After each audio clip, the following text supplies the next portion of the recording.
Bon, on va réagir à un extrait de Raphaël Arnaud chez Blast. L'entretien complet dure 1 heure. Je vous mets le lien en description. Mais là, on va se concentrer sur les 4 minutes que tout le monde partage. Parce que c'est un mytho, j'ai jamais vu ça.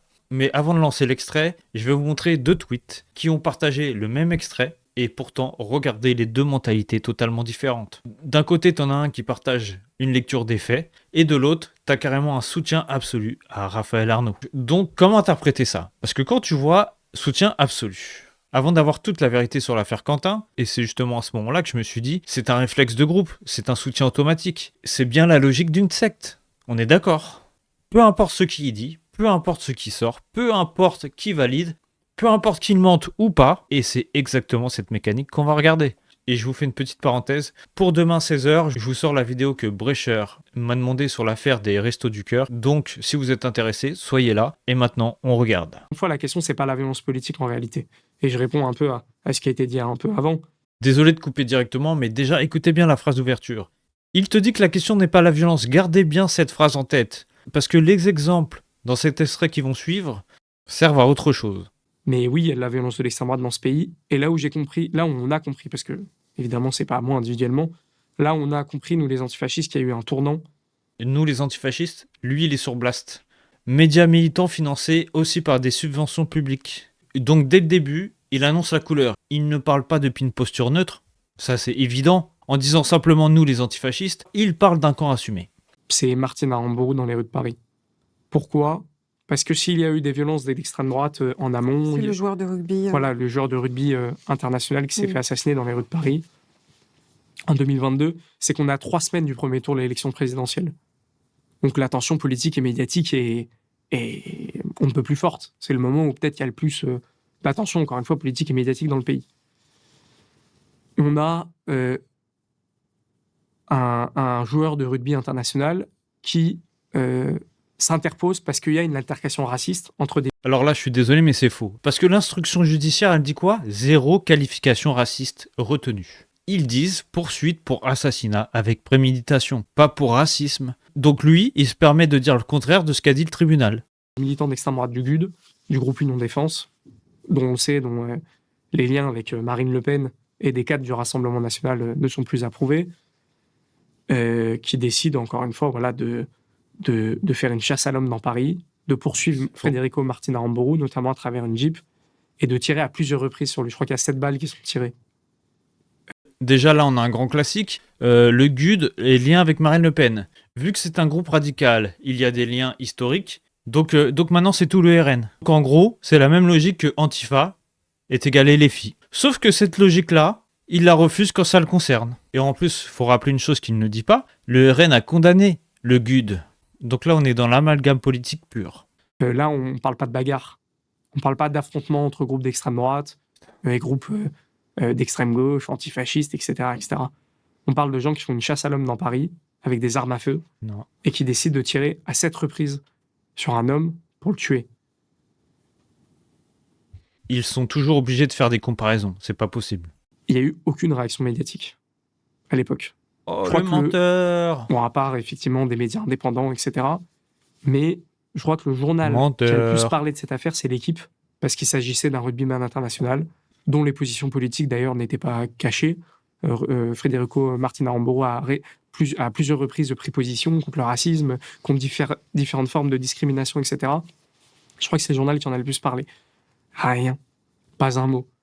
Pas un éditorialiste qui vient poser la question des liens, par exemple, entre le GUD et Marine Le Pen. Non mais là, je vous jure que c'est totalement faux. Aucune réaction médiatique.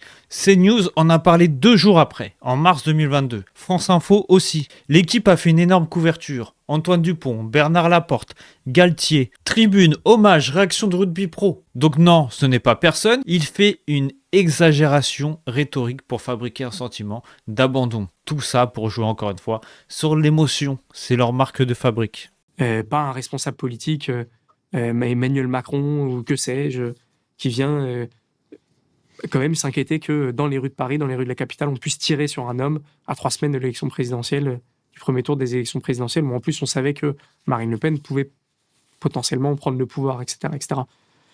Donc là, le problème, ce n'est pas juste qu'on tire sur un homme dans Paris. Le vrai facteur aggravant pour lui, c'est que ça arrive à 3 semaines de la présidentielle.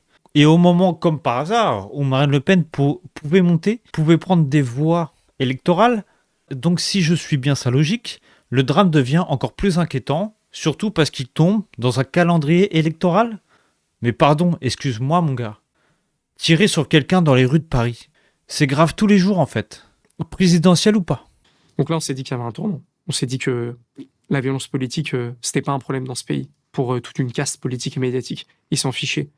Le maire de Saint-Brévin a été aussi une étape. Vous savez, c'est ce maire qui avait pris position, qui a décidé de mettre en avant un peu de solidarité humaine en disant qu'il allait accueillir dans sa ville quelques personnes migrantes, etc. Et l'extrême droite n'a pas supporté ça. Bon, c'est vrai que Saint-Brévin, c'est réel, c'est grave. Personne n'est là pour minimiser ça, mais regardez bien comment il empile des drames différents pour préparer une conclusion générale sur le pays. C'est vraiment ça qu'il faut voir, c'est le montage émotionnel. Les manifestations extrêmement violentes de la part de l'extrême droite, de menaces de mort envers le maire depuis des semaines et des semaines. Le maire a alerté les pouvoirs publics. Pas une réponse, pas une protection, pas de médiatisation non plus, jusqu'à qu'il crame sa maison alors qu'il y avait sa famille à l'intérieur. Il y avait sa femme et ses enfants qui dormaient dans la maison lorsqu'elle a été incendiée. Et ses véhicules aussi devant. Mais là aussi, il faut faire attention au glissement, parce que ce contexte-là ne prouve pas que le RN, qu'un parti précis, soit l'auteur direct de l'incendie. On parle d'un climat radical, pas d'une responsabilité partisane démontrée. Alors que lui, il fait exprès de s'en servir pour nourrir sa conclusion globale. Et c'est exactement ça que vous allez voir. Pas de réaction de la part de la classe politique et médiatique. Il a fallu que la gauche, en bloc, heureusement, aille sur place, médiatise un peu la chose pour qu'il y ait des réactions timides de la part du champ politique et médiatique. Encore une fois, ils se fichent de la violence politique. Lorsqu'on a des militants d'extrême droite qui, presque tous les mois, se font arrêter pour des projets d'attentats, qu'il y a des caches d'armes, des militants ou des candidats du RN, je pense à Claude Sinquet, qui mènent des attentats, par exemple sur la mosquée de Bayonne, qui tirent sur des personnes parce qu'elles sont musulmanes ou supposées musulmanes, qui assassinent. Oui, d'accord, mais Claude Sinquet, ancien candidat FN en 2015, il n'est plus membre au moment des faits en 2019. Et le RN s'est désolidarisé directement. Donc vous aimez trop faire ça, vous. Prendre un acte individuel pour résumer tout un camp politique. C'est exactement le raccourci qu'il refuse ailleurs. Même méthode, même hypocrisie. Ils s'en fichent, mais royalement. Du coup, la question qui est posée, c'est pas la question de la violence politique. La question, ce qui est posée, c'est l'extinction de la gauche. Est-ce que vous avez bien remarqué un truc? Zéro violence de gauche. Zéro local RN attaqué. Zéro élu de droite menacé. Zéro policier blessé. Donc le sujet, ce n'est pas la violence. Le sujet, c'est de la violence utile à son récit. C'est du tri sélectif idéologique. En tout cas pour moi, sa phrase de fin révèle tout. La question, c'est l'extinction de la gauche. Donc Aramburu, Saint-Brévin, Bayonne, tous ces drames réels servent ici à amener une conclusion de camp déjà écrite. Et c'était ça le vrai sujet depuis le départ. Pas les victimes, pas la sécurité, pas la violence. Et même le passage, pour moi, le pire passage, c'est « et là, on ne parle pas de bagarre ». Qu'est-ce que ça montre dans la mécanique? Il fait un classement des morts. Il oppose les violences. Comme pour dire simplement, certaines morts comptent moins que d'autres. Mais par contre, celles qui servent à sa démonstration prouveraient que l'extrême droite tue. Donc on n'est même plus sur un fait précis, on glisse vers une nature supposée d'un camp politique. La survie électorale d'un camp, et derrière ça, t'as des gens qui sont en soutien absolu. Peu importe les exagérations, peu importe les raccourcis, là, on n'est plus dans l'analyse, on est dans la croyance. Donc, n'hésitez pas à me donner votre avis en commentaire, n'hésitez pas à liker, à vous abonner et à partager cette vidéo.